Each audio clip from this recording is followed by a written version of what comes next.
Hey guys, I'm doing another video.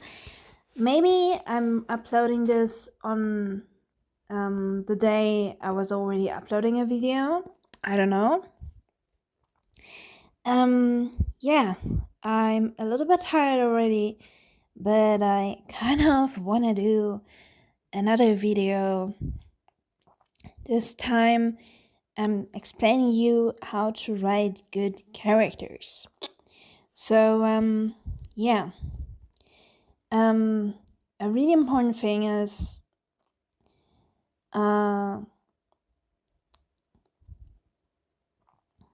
comedy. I said this in another video already, and I'm gonna repeat that. I mean, it really depends what genre you're trying to draw. Like, if you're not writing comedy, then it will not matter that much to you. But I noticed that um, comedy is really important to me because comedy can make characters really feel alive, you know? Of course, you have to know how comedy works. You have to have a great understanding what is actually funny. You know, if you characters act out of character in comedic scenes and you're just creating comedic scenes but you don't have a fucking idea how comedy goes, then of course the characters are not well done, you know?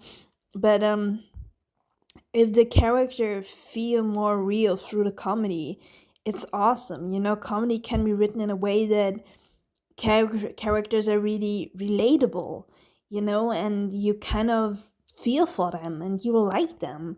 And you can write characters in a way that every character adds a new kind of new humor to the whole story, that they're like kind of different kinds of funny scenes happening, you know? You can do that, and that makes the story just feel more alive and more, yeah, like there are alive characters, you know? And comedy is an awesome tool to do that, you know? Because we just like to laugh. It makes us feel relaxed. It makes us having a good time, you know? And it's welcoming to the heart, to the soul. And I mean, comedy is a lot more than that. It's not just all fun and games, you know? The more and more you dive deep into comedy, um, the more you realize what amazing stuff you all can create with comedic scenes, you know? And I didn't even, when it comes to my own stone manga, I didn't even wrote a lot of stuff into my manga when it comes to the comedy. Right now, I didn't like structured any comedic scenes in particular at the moment, you know, but there's still some funny scenes in the manga, but I'm pretty sure I'm gonna construct some funnier scenes in the future that are meant to be comedic scenes. You know, the scenes that are there right now are not really, they're kind of funny, but they're not meant to be like comedic scenes in particular, you know? So something I think I have to do that more people know about it. I'm not just a YouTuber. I don't want to consider myself a YouTuber, actually. I don't like that. I'm an artist.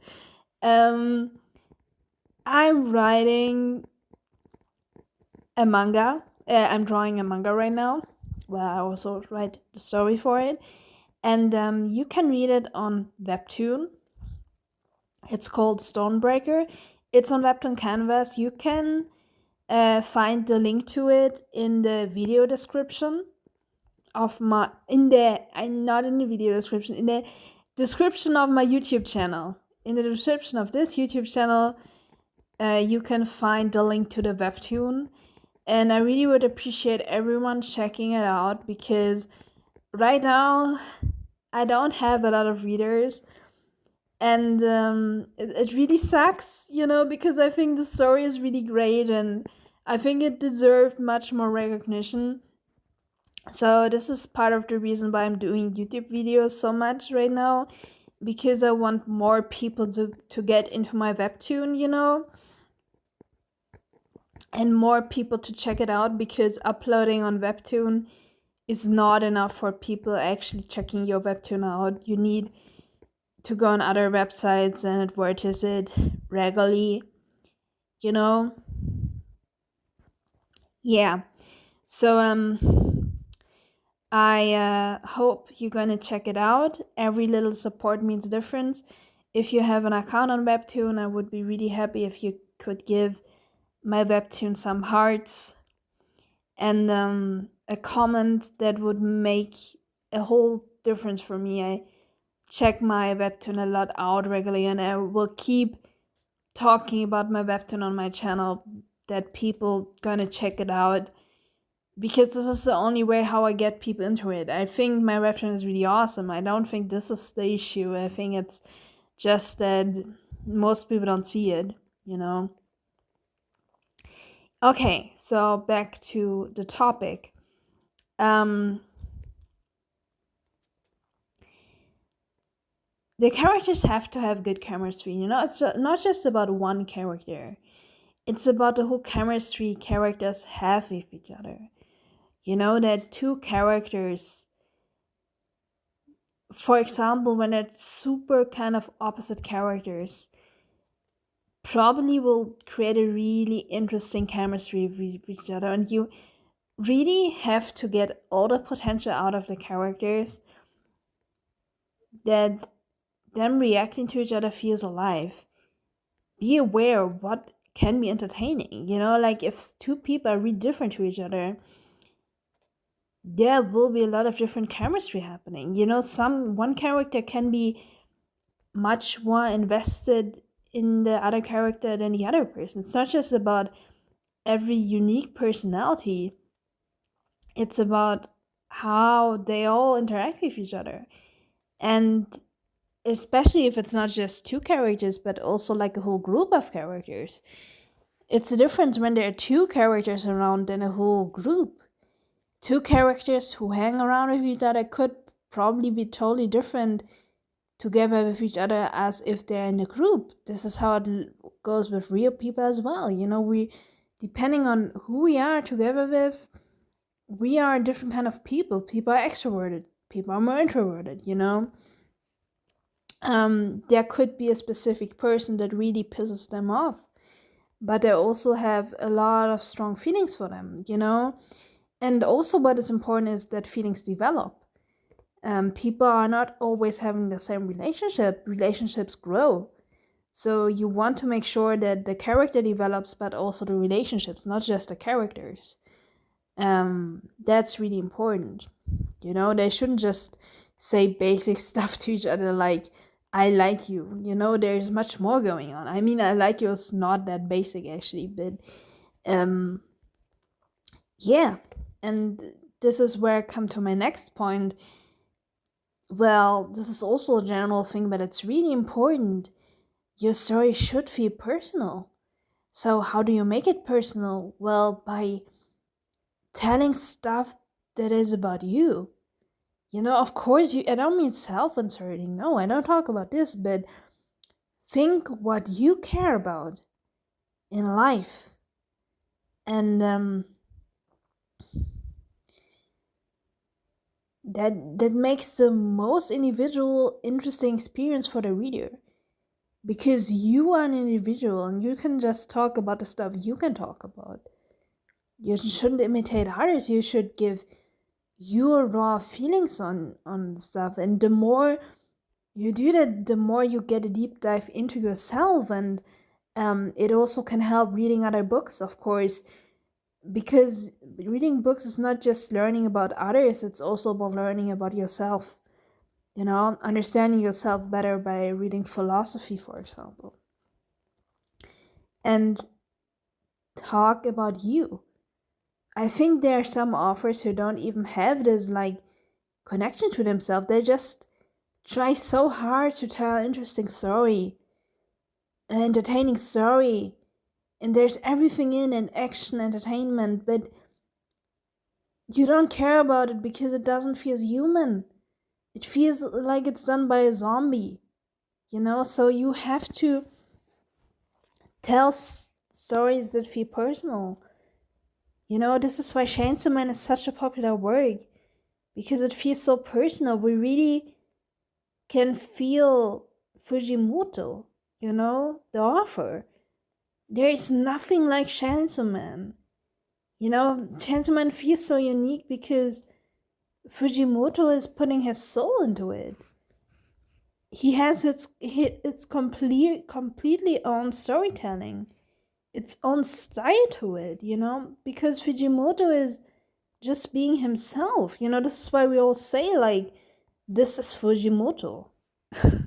Sounds funny, right? But we do that because we have great understanding who Fujimoto is, because he has such a unique style to it, and it could be so fucking easy. When you are good to yourself and you are an individual human being that has something to say, then your story automatically will be interesting. People think it just becomes interesting if there's an action scene happening. This is not true. This is not true, dude. It can become interesting much faster by just paneling certain scenes. The way a certain pacing happens can already make people invested into your story much quicker than you would think. Even if there is not action happening yet, it still could be interesting to people, And in general, how to write good characters, entertaining. Be conscious of making entertaining. It's not just a diary entry. You're telling this for other people. You're telling this for yourself. This is really important, but you're also telling this for other people. So always question yourself. Can this be more entertaining? How does somebody else would perceive this story? How could I get into the psychology of my readers and take advantage of that by making them be surprised about scenes? When a reader would guess, oh, this is how it goes, and then you totally lead them into a totally another direction. This is interesting, and this is how you do it with characters too. Your characters have to be entertaining. They have to be they are not meant to be entertainers, but they have to be entertaining. You have to make them interesting, make them original, make them stand out. Don't be afraid to make your characters stand out. There's nothing wrong with that. I think a lot of authors are not brave enough to do something that is standing out from the rest because maybe it's harder to market it, No, add new spice to the pot. We have so much stuff already. I think if you really want to be a good author, you better add something new to the whole thing. I think this is really important. Every new author should add something that was never seen before. And that's much easier than you think. Yeah, so in general, it's sometimes really hard for me to talk about this stuff because when I draw my manga, I don't really know what I'm doing. I just draw it and I'm not really conscious about what I'm doing, But I just gonna tell you, the more and more I do those videos, the more I'm gonna have a deep dive why I'm doing certain stuff, the way I'm doing it, and I'm figuring it out, and I'm gonna tell you more of my writing experiences. So yeah, thank you very much for watching and see you in the next video. Goodbye.